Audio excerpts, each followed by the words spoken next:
어, 교회가 이렇게 정체되고 뭐 1년, 2년, 5년, 10년 그냥 계속 그 모습으로 있는 것도 무척 좀 문제가 되죠. 당연히 문제가 좀 되겠는데 교회가 성장한다고 해서 문제가 없는 건 아니죠.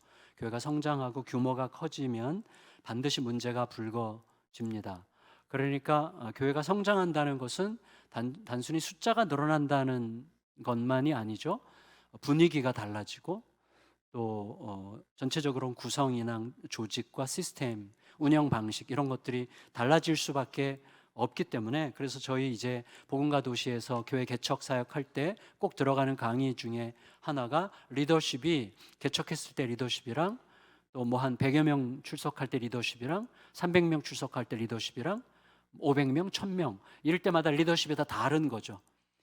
완전히 다른 게 아니라 계속해서 보다 더 많은 것들을 포괄할 수 있는 리더십으로 개발되지 않으면 어렵다, 이런 얘기를 하곤 하는데, 규모가 커지면 변화가 일어나요. 제가 오래전에, 여러분 기억하실지는 모르겠는데 꽤 오래전에 우리 주보 칼럼에 실었던 이런 제목의 칼럼이 있습니다.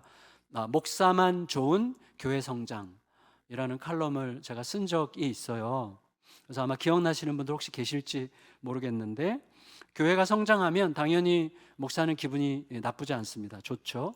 뭔가 된 것 같고, 뭔가 통하는 것 같고, 뭔가 이렇게 좋아지죠. 기분이 좋죠. 물론 성도들도 좋아하는 성도들도 계실 텐데, 근데 엄밀하게 보면 성도님들 입장에서는 처음에 이 가족 같고 따뜻하고 또 이렇게 좀 접촉의 빈도수도 많고 이렇게 좀 오사바사했던 관계들이 점점 좀 힘들어지죠. 그래서 목사와의 접촉 빈도도 줄어들고 또 목사의 관심도 계속 분산되죠. 많은 사람들이 모일수록 분산되고, 또 이제 기존의 성도들이 볼 때는 목사가 새 가족에게만 관심이 있는 것 같이 그렇게 보이게 되거든요.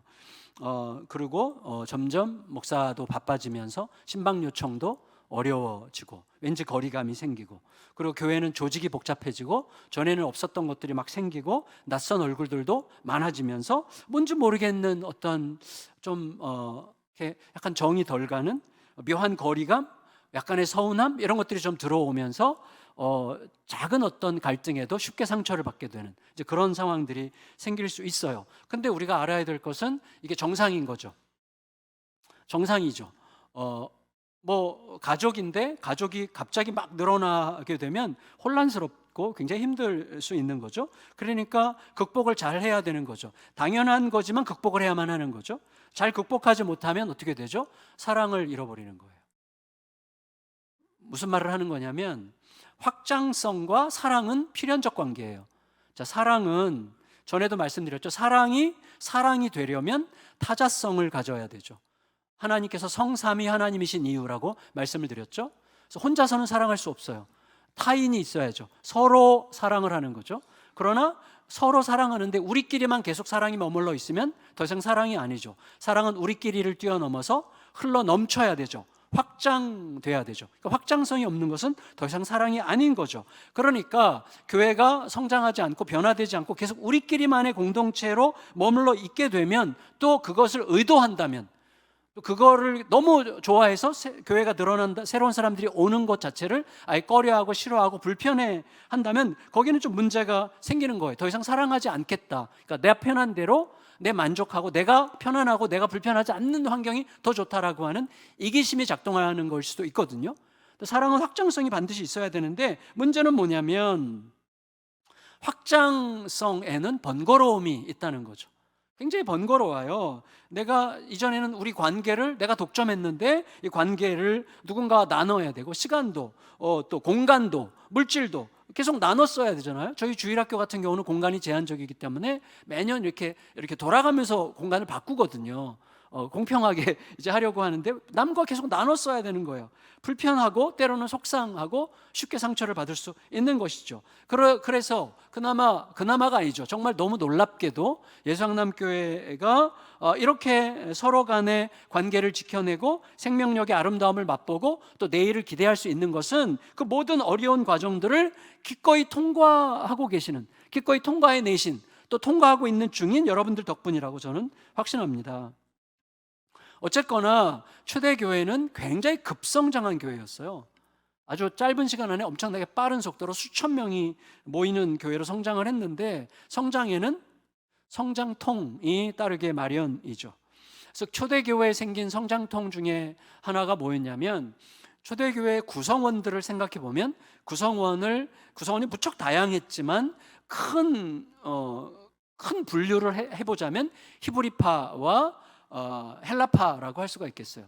예를 들면 이제 여기 향남 지역의 교회가 개척됐다. 그럼 향남 지역에서 온 사람들이 히브리파고 본토 사람들이고, 그래서 본토에서 태어나서 본토에서 자란 사람들이고, 히브리파는 외지에서 이사 온 사람들이죠.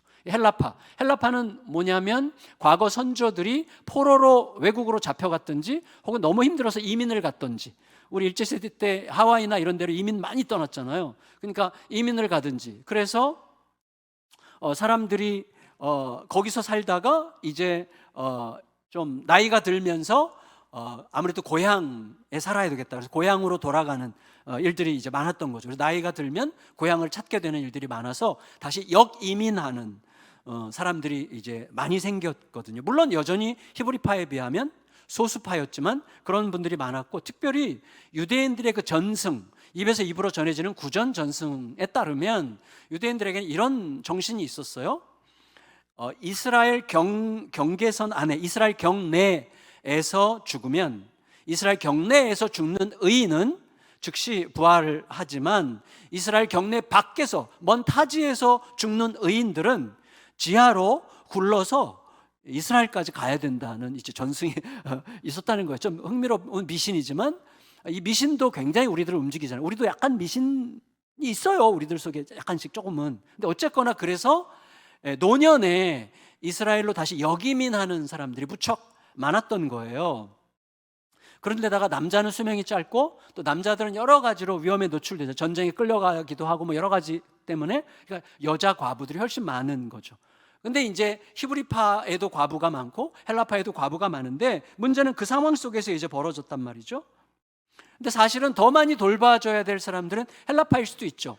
왜냐하면 이민을 갔거나 잡혀갔거나 이민을 간 것 자체가 이미 뿌리가 한번 뽑힌 건데, 뿌리가 뽑혀서 거기서 뿌리를 이제 어느 정도 내렸는데 다시 역이민으로 오는 것은 뿌리가 또 한 번 뽑히는 거잖아요. 그러니까 뿌리가 두 번 뽑히는 거기 때문에 우리 교회에도 그런 분들이 더러 계시더라고요. 굉장히 많은 심리적 보살핌이 필요합니다.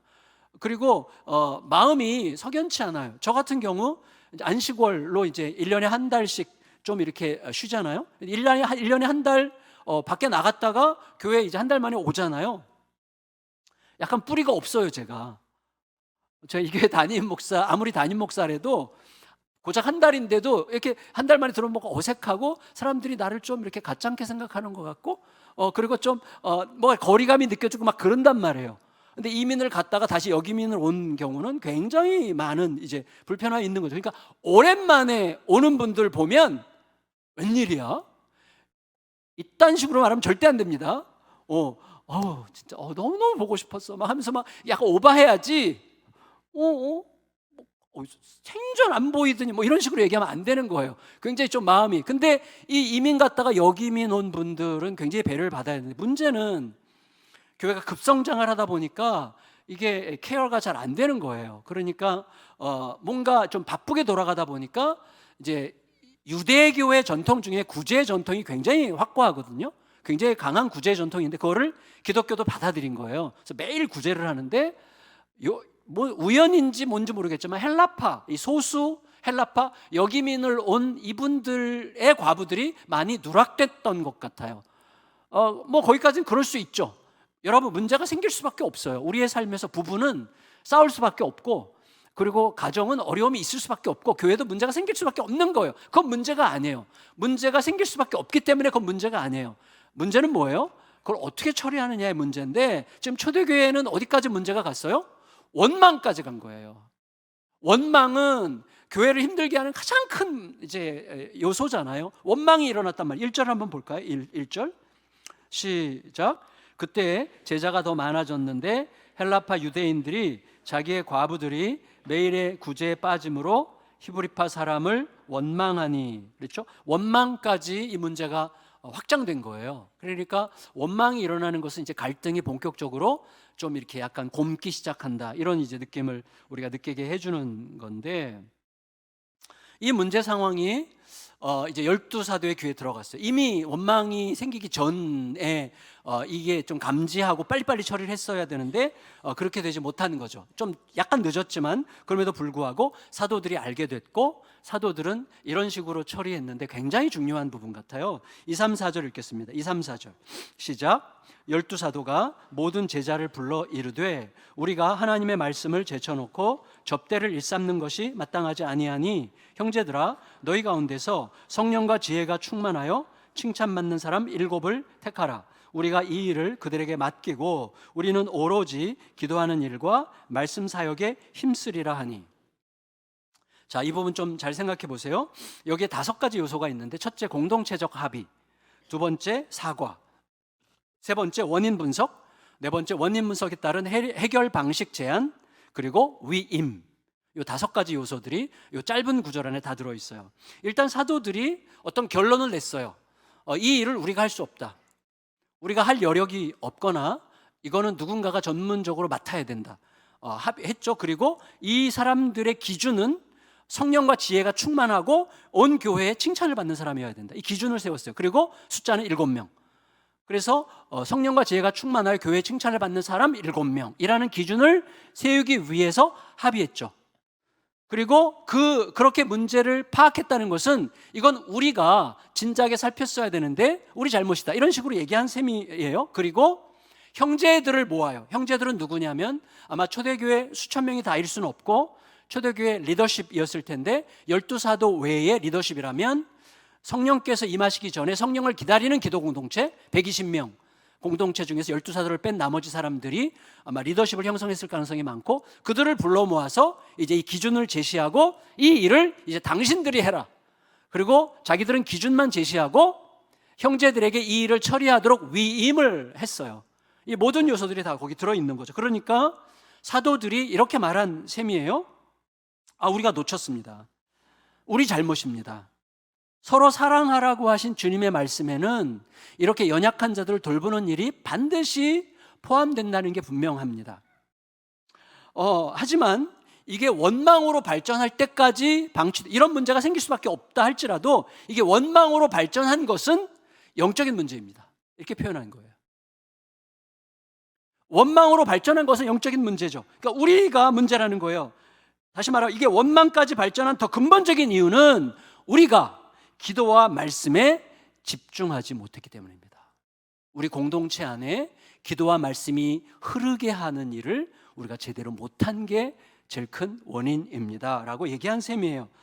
만일에 우리가 그걸 제대로 수행했더라면 성도들이 원망하기 전에 이 문제를 더 지혜롭게 처리할 수 있는 길을 찾지 않았겠습니까? 이런 뉘앙스가 담겨 있다고 할 수가 있겠습니다. 그러니까 이런 거죠. 여러분, 교회가 어떻게 형성이 됐죠? 교회는 몇몇 사람들이 모여서 약한 자들을 돌아보고 막 사랑을 베풀고 막 힘든 사람들을 구제하고 이래서 교회가 생긴 게 아니에요. 교회는 말씀을 제대로 전해서 생긴 거예요. 예수 그리스도의 복음을 제대로 전할 때 교회가 형성이 됐어요. 그런데 교회가 그래서 말씀이 더 중요하다라고 말하면 안 돼요. 왜요? 말씀이 제대로 전해져서 교회가 형성됐고, 교회가 형성된 말씀을 간직한 필연적 결과로 연약한 자들을 돌본 거죠.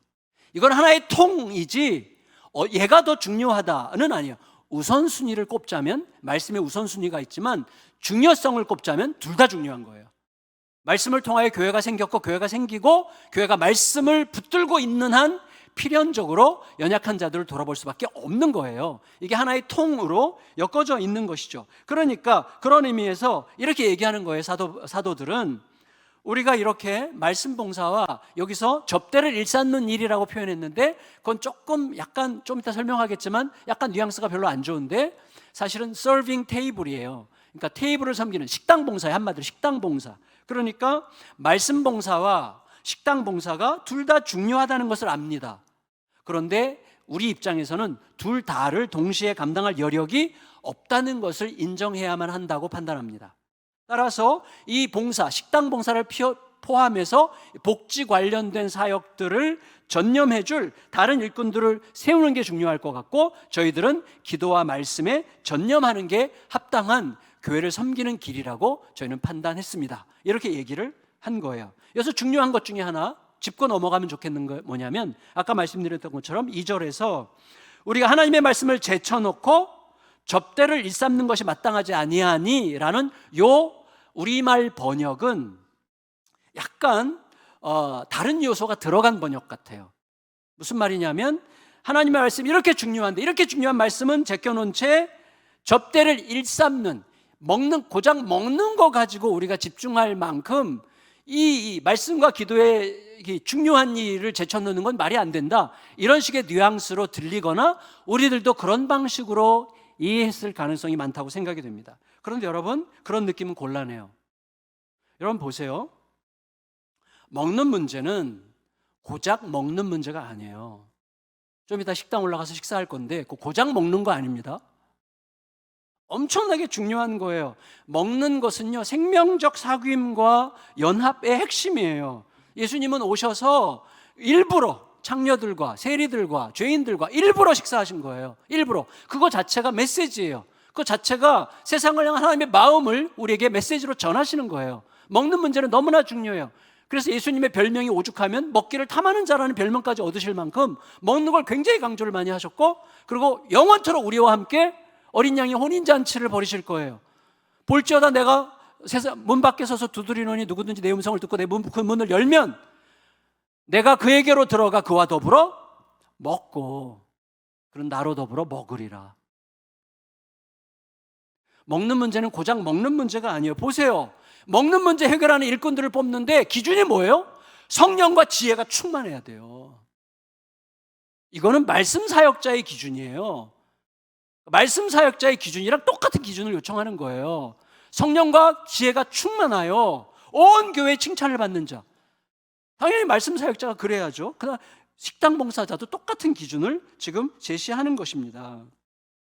그러니까 여러분 우리에게 중요한 건 뭐냐면 말씀 사역이냐 봉사 사역이냐 이거보다 어떤 게 더 중요한 이게 아니라 이거보다 더 중요한 게 뭐냐면 공동체가 어떤 사역이든 공동체가 함께하고 싶어할 만한 성령과 지혜의 충만함이 그에게 있느냐 하는 게 우리 모두에게 너무 중요하다고 지금 이야기하는 거예요. 그렇다면 이렇게 말할 수 있죠.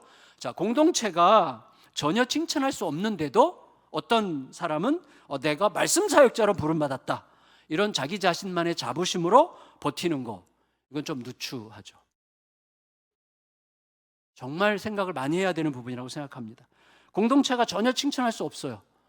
공동체 함께 하고 싶지 않아요. 근데 나는 말씀 사역자로 부름받았다라고 하는 어떤 자기 포지션에 대한 고집을 가지고 자부심으로 버티려고 하는 것은 누추한 일이고 반대로 내가 하는 일이 별거야. 나는 그냥 식당 봉사지 나는 이렇게 봉사하고 막 이렇게 하는 거지 내가 별것도 아니야. 이런 식의 생각을 하는 이런 생각으로 자기의 영혼 관리에 소홀한 거 이거 너무나 무책임한 거라는 말이죠.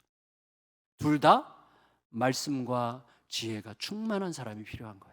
이게 우리 모두가 정말 생각을 많이 해야 되는 부분입니다. 사도들은요, 아까 그런 기준을 세운 다음에 7명 세울 선발 책임을 형제들에게 위임했습니다.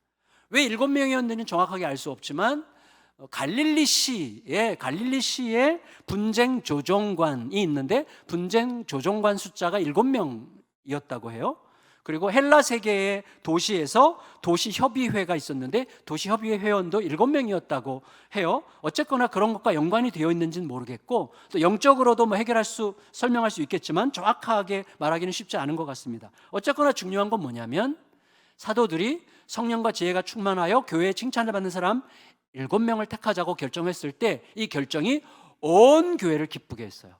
온 교회를. 5절 상반절에 보면 온 무리가 이 말을 기뻐하여 이렇게 이야기합니다. 여러분, 다시 분열로 위태로울 뻔했던 교회가 이제 사도들의 발빠른 지혜로운 대처 덕분에 기쁨으로 바뀌기 시작했습니다. 근데 여러분 아시듯이 저를 보세요. 교회가 어떤 이해관계로 갈등이 교회에 불거질 때가 있잖아요.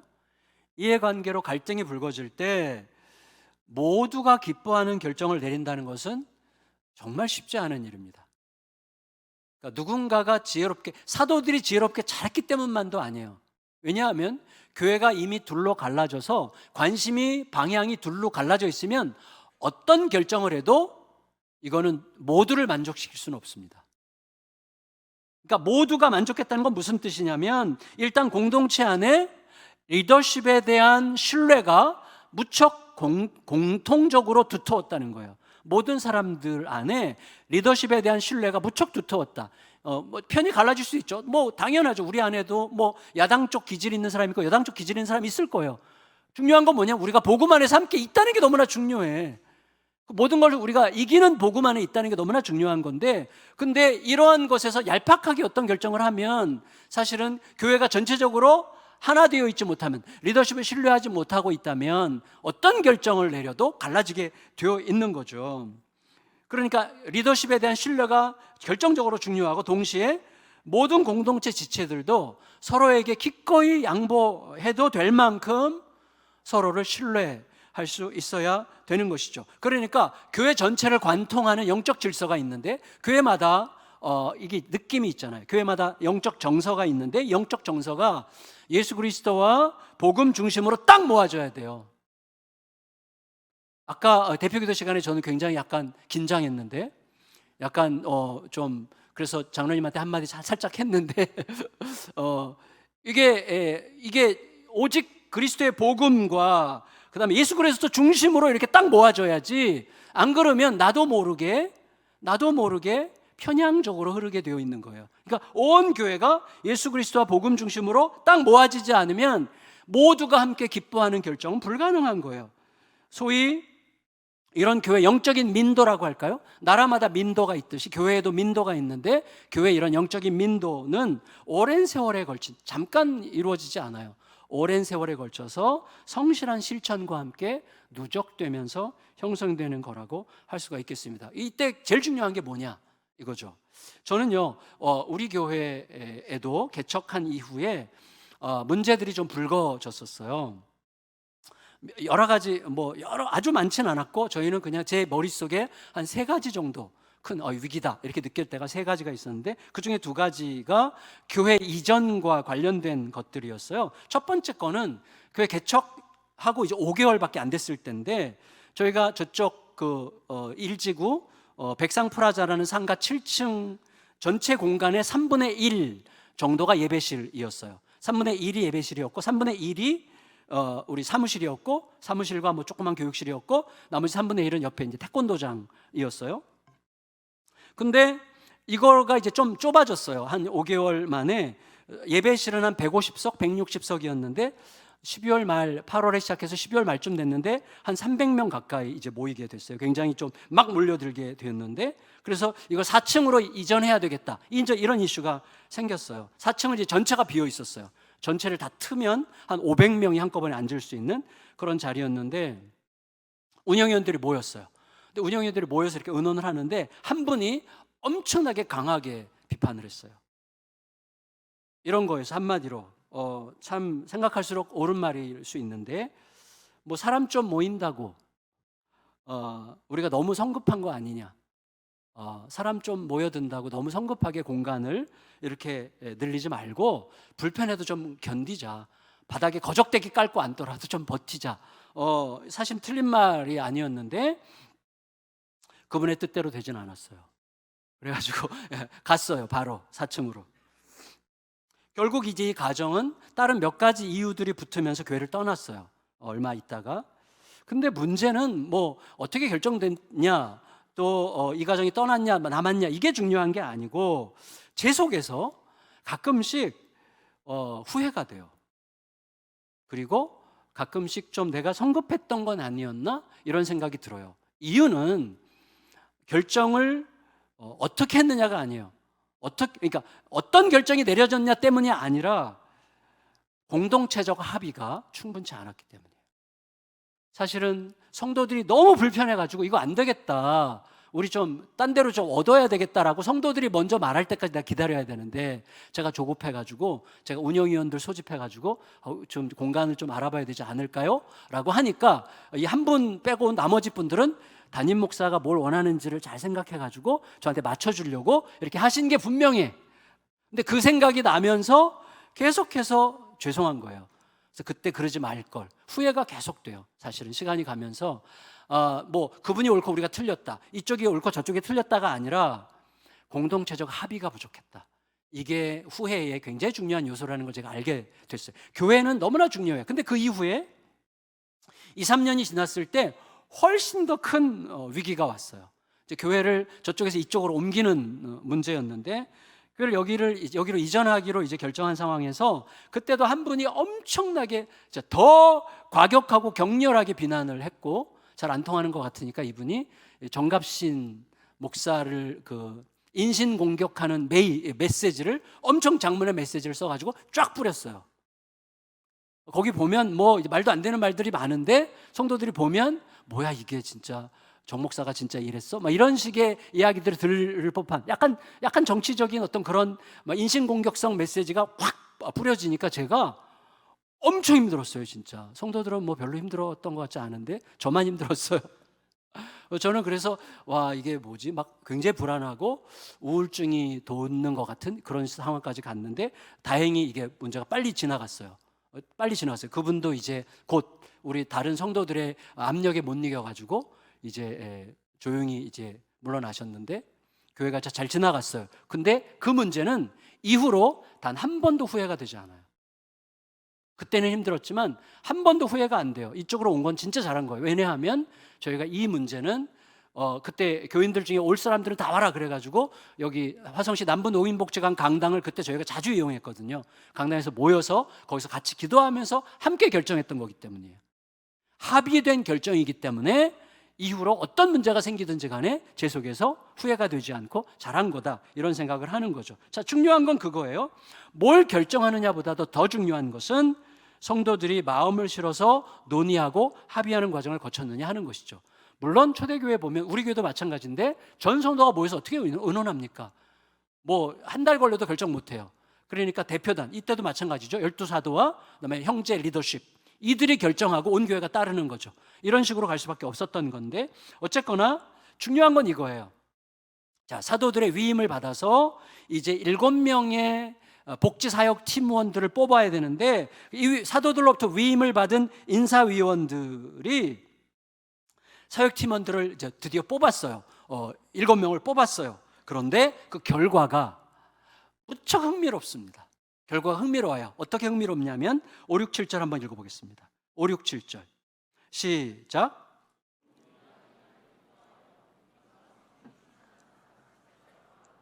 빌립과 브로고로와 니가노르와 디몬과 바메나와 유대교에 입교했던 안디옥 사람 니골라를 택하여 사도들 앞에 세우니 사도들이 기도하고 그들에게 안수하니라. 하나님의 말씀이 점점 왕성하여 예루살렘에 있는 제자의 수가 더 심히 많아지고 허다한 제사장의 무리도 이 도에 복종하니라. 여러분, 자, 이제 갈등이 생겼는데 갈등을 조정할 수 있는 조정안이 발표되니까 온 성도들이 기뻐했어요.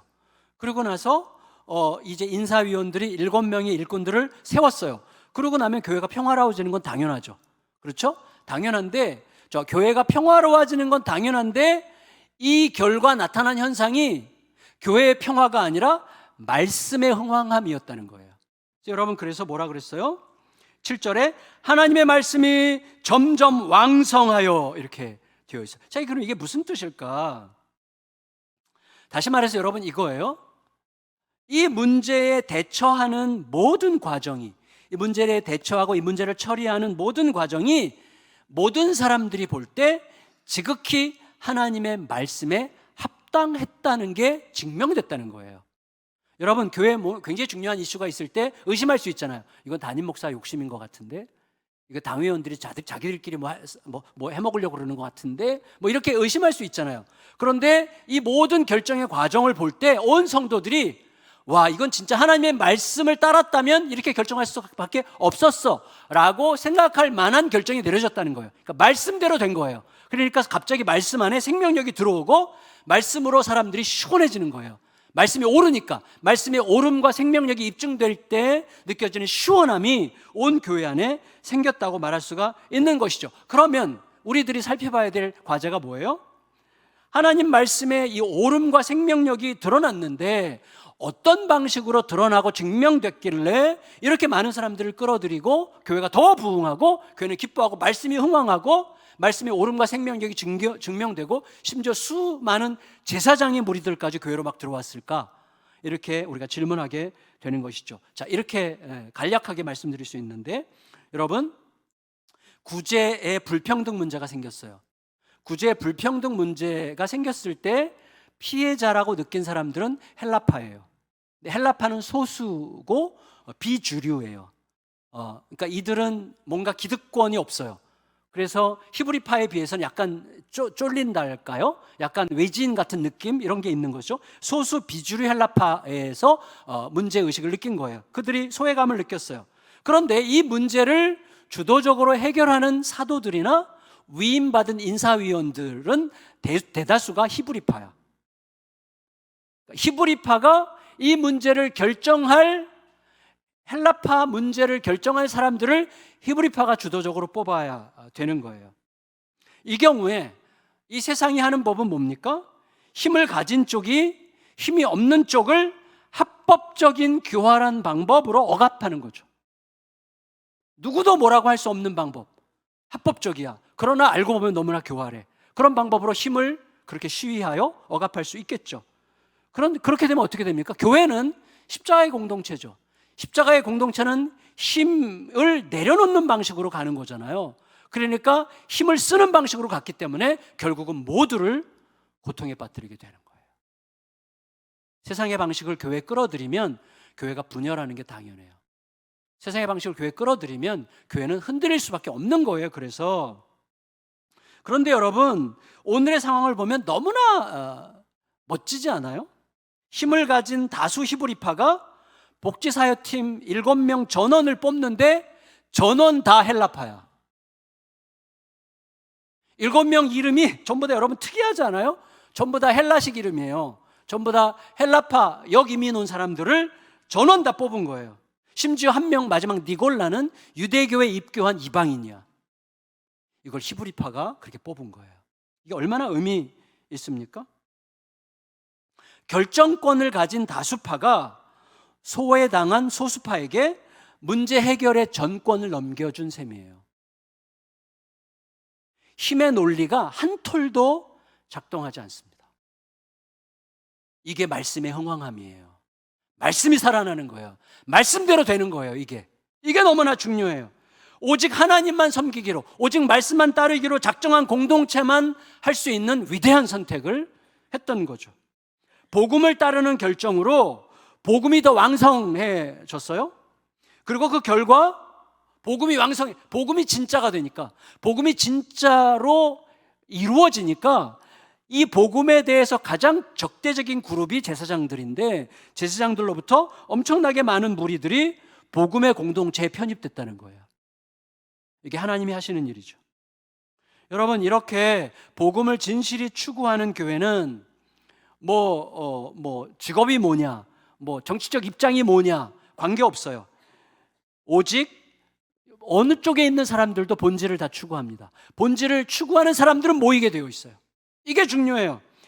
여러분, 양극화의 진영 논리를 뛰어넘어서 본질을 추구하는 자들, 그리스도 앞에 눈물 지을 수 있는 사람들이 함께 모여 예배하는 교회가 되는 거예요. 그게 우리에게 너무나 중요하고, 그게 교회고, 그런 교회만이 세상에 희망을 주고 세상을 구할 수 있는 거예요. 예수님의 12명 공동체 보세요. 세리마태, 완전히 나라를 팔아먹는 세리 집단, 그들을 속했고, 그 다음에 열심당원 시몬, 이 사람은 혁명가예요. 정반대야. 근데 예수님이 12명 안에 함께 있는 거예요. 예수님의 공동체예요. 예수 안에서 극복되는 진짜 살아있는 생명의 공동체죠. 여러분, 특이한 점은 이거예요. 5절을 보시면 5절을 다시 한번 읽을까요? 5절 시작. 온 무리가 이 말을 기뻐하여 믿음과 성령이 충만한 사람 스데반과 또 빌립과 브로보로와 거기까지 쭉 이제 이어지는데, 여기 보면 여러분이 그동안 이 말씀을 어떻게 읽으셨는지 모르겠지만 믿음과 성령이 충만한 사람이라는 요 수식어, 믿음과 성령이 충만한 사람이라는 수식어는 스데반에게만 붙는 거예요.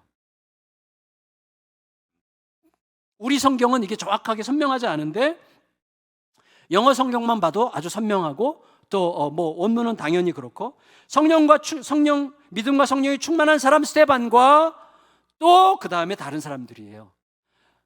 근데 물론 우리가 뭐 지나치게 이거를 뭐 과장할 필요는 없어요. 무슨 말이냐면 이미 7명 뽑을 때 성령과 지혜가 충만한 사람을 뽑은 거예요. 그러니까 나머지 6사람도 성령과 지혜가 충만한 사람이야. 그런데 지금 누가복음을 이 사도행전 쓰는 누가는 스데반에게 지금 뭔가를 집중하려고 해요. 스데반이 믿음과 성령이 충만했다는 걸 스데반에 강조하고 있어. 왜? 이제부터 스데반 얘기할 거니까. 그래서 우리에게 뭘 얘기하는 거예요? 자, 무슨 말이냐? 8절부터 이제 15절까지가 스데반이 어디와 이제 싸움이 붙고 말씀을 전하고 설교하는 내용인데, 중요한 건 이거예요, 여러분. 절 보세요. 성령께서 스데반에게 식당 봉사팀으로 뽑혔어요. 스데반이 복지 사역팀원으로 뽑혔어. 근데 성령님은 스데반에게 큰 기사와 표적을 행하는 능력을 주세요. 말씀의 권능을 부어주세요. 말씀을 전하게 하세요. 왜 그러실까, 성령님은? 그러면 식당 봉사 사역 잘하도록 그 정도 은사를 주셔야 되는데, 이건 사도들에게 넘치는 은사를 스데반에게도 똑같이 주는 거예요. 왜 그럴까요? 여러분, 우리로 하여금 주어진 직책이 뭐 별거야? 직책 그런 직책 구분 그런 거에 너무 신경 쓰지 마 라는 식으로 생각하게 하시기 위해서였을까요? 그럼 직책이 뭐가 필요해? 그건 아니겠죠. 이거예요, 여러분. 직책이 별get 아닌 건 아니지만 핵심은 이거예요. 말씀으로 사람을 구하는 일은 직분에 매이지 않는다는 것을 보여주시려고 하는 거예요. 말씀으로 사람을 구하는 일은 어떤 직분에도 매이지 않습니다. 이게 중요해요. 여러분, 그런 사역자가 되셔야 됩니다. 우리 모두에게 열려있는 거예요. 하나님께서 여러분, 우리들 중에 이렇게 살아가다 보면 뭐 집사 장로 직분으로 잘 섬기던 분이 열심히 좀 있다고 해가지고 이제 막 신학 공부하고 목사 안수 받은 후에 그냥 이분이 목사 안수 안 받았으면 좀 좋았겠다, 이렇게 생각되는 분들이 더러 계신단 말이에요. 좀 이상해지는 경우들이 있단 말이죠. 그런데 그게 전부는 아니에요. 반대 경우도 있어요. 어떤 분들은 평신도 오고, 그리고 말씀에 좀 유능한데 가만히 보면 말씀 묵상의 깊이와 영적인 건전성과 전달 능력 등에서 설교자보다 월등해 보이는 분들이 계십니다. 있어요. 저는 그거 인정합니다. 너무나 귀하다고 생각해요. 따라서 우리는 질문해야 될 게 이거예요. 말씀으로 사람을 세우는 일에는 직분에 매일 필요가 없다. 이걸 꼭 기억하시고, 그런데 어떤 때 우리도 모르게 뭐 직분 그거 별거야? 뭐 직책 그거 별거야?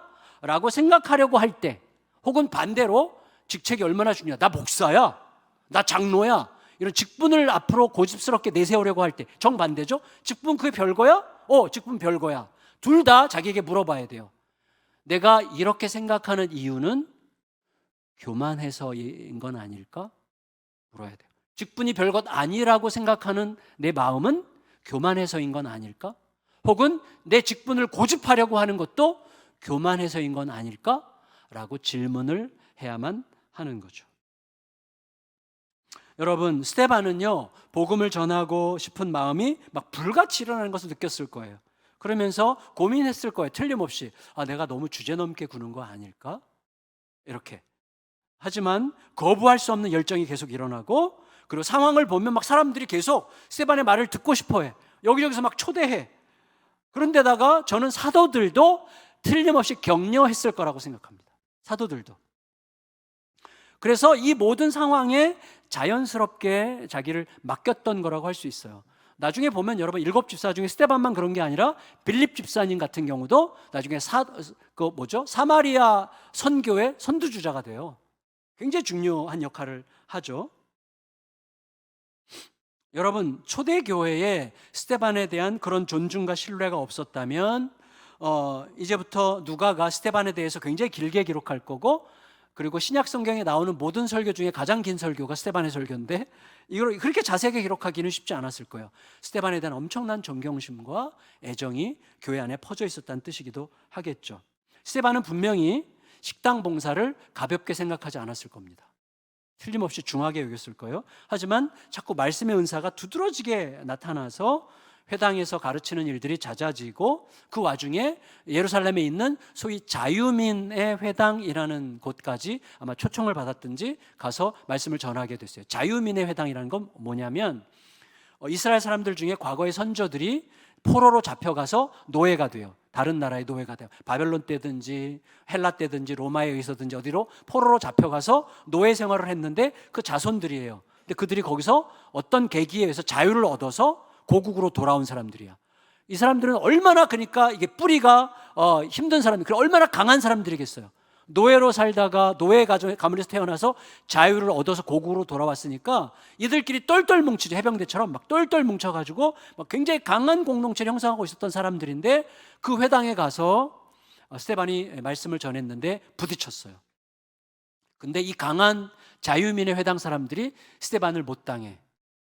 스데반이 얼마나 지혜롭고 얼마나 이렇게 말씀을 전하는데 유능했던지 못 당해요. 그러니까 이 사람들이 빡쳐가지고 열받아가지고 이거 이놈 봐라. 그래가지고 이제 스데반을 제거하기로 결정한 거예요. 제거하기로. 이게 이제 문제죠. 제거하기로 결정해서 거짓말하는 그 거짓말해주는 가짜 증인들을 매수하고 정식 재판을 요청해서 스데반을 죽이기로 결정을 하는 거예요. 그래서 스데반 죽죠. 결국은 죽어요. 그런데 중요한 건 뭐냐면, 이들이 하나님의 말씀을 가지고 논쟁이 벌어졌을 때 누군가를 죽이고 싶어진다면, 그건 무슨 뜻이냐면, 자, 내가 섬기는 하나님은 사람을 죽이는 분이 아니라 살리는 분인데, 하나님의 말씀을 가지고 논쟁하다가 그를 죽이고 싶다면 나는 지금 하나님을 경외하는 게 아니라 하나님을 경외하고 있다고 하는 내 자존심을 경외하는 자들이죠. 그러니까 죽이고 싶은 거예요. 그러니까 자유민의 회당 사람들이 이미 스스로 패한 거예요. 하나님이 아니라 하나님을 섬긴다고 자부하는 자기들의 자존심을 섬기려고 스데반을 제거하려고 한 거죠. 여러분, 스데반의 죽음은 아시겠지만 어마어마하게 중요한 교회사적 사건입니다. 스데반의 죽음으로 교회사가 완전히 달라지죠. 굉장히 중요한데 그 다음 주에 말씀을 나눠보도록 하겠는데, 어쨌거나 하지만 지금은 어떻게 풀려갈지 아무도 몰라요. 지금은 보세요. 스데반 혼자 있고 자유민의 회당에서 막 분노하는 사람들이 둘러싸 있고 스데반을 죽이려고 덤벼들고 지금 쌍심지를 켜고 있고 공회가 소집돼 가지고 모두가 엄청난 권위를 가지고 위압적으로 스데반을 대하고 있는 분위기인데, 중요한 건 뭐죠? 분명한 것은 결과가 어떻게 되든 간에 교회는 이미 승리했다는 거예요. 결과가 어떻게 되든 간에 하나님의 교회는 이미 하나님의 승리 위에 있다는 거예요. 그 증거가 15절이죠. 15절 같이 읽겠습니다. 15절 시작. 공회 중에 앉은 사람들이 다 스데반을 주목하여 보니 그 얼굴이 천사의 얼굴과 같더라. 승리자의 얼굴이에요. 재판이 시작되기도 전에 자기를 죽이려고 하는 사람들이 전부 다 자기를 완전히 감싸고 있는 상황에서도 승리자의 얼굴, 천사의 얼굴이 있는 거예요. 왜? 스데반은 지금 이미 예수 그리스도의 승리 위에서 그들을 향하고 있는 거예요. 그들이 불쌍해요. 나중에 스데반이 뭐라 그럽니까? 저들의 죄를 용서해 주세요라고 얘기해요. 이미 승리자예요. 이미 승리자. 우리들은 이미 승리자로 부름받았고 이미 승리자로 살고 있으니 무슨 일이 벌어지든 무슨 소리를 듣든 관계없어요. 우리는 승리자로 살아간다는 사실을, 천사의 미소를 획득하기를 예수님의 이름으로 축복합니다. 말씀을 마칠게요. 불거진 갈등을 해결하는 초대교회 리더십에게, 또 거치는 자유민들과 논쟁을 벌이는 스데반에게 기준은 딱 하나밖에 없었어요. 기준. 여러분, 내 입장. 우린 내 입장이 무척 중요한 사람들인데, 내 입장, 내 자존심, 우리 편의 이득과 명분, 이 따위는 전부 다 폐기물에 불과했어요. 이들에게 중요한 기준은 하나밖에 없었어요. 성령께서 이끄시느냐, 그리고 예수 그리스도의 복음에 합당하냐. 이 질문만 가지고, 이 단순한 질문에 계속 대답하려고 한 거예요. 이 단순한 질문에 계속 대답하려고 하면 어떻게 되냐면, 우리가 전혀 생각 못하는, 세상은 상상도 못하는 완전히 새로운 방식의 해결 방식이 나오는 거예요. 우리는 한 번도 내 편견과 전제에는 절대로 담겨지지 않는 엄청난 새로운 역사가 시작되는 거예요. 이게 바로 스데반의 싸움이에요. 스데반은 오직 복음에 귀 기울여 성령을 따랐는데 이 스데반의 죽음으로 끝났지만 이 사건이 교회사를 바꾸는 사건이 되는 거예요. 이게 너무너무 중요한 것입니다. 그러니까 우리들은 그 위대한 복음의 모험을 위해서 부름받은 거니 우리들은 지금 내가 선택해야만 하는 일들이 할 수 있는 한 조금이라도 더 복음에 합당하도록 주님의 선한 능력에 감싸여 과감하게 결단하고 뛰어들 수 있게 되기를 예수님의 이름으로 축원합니다.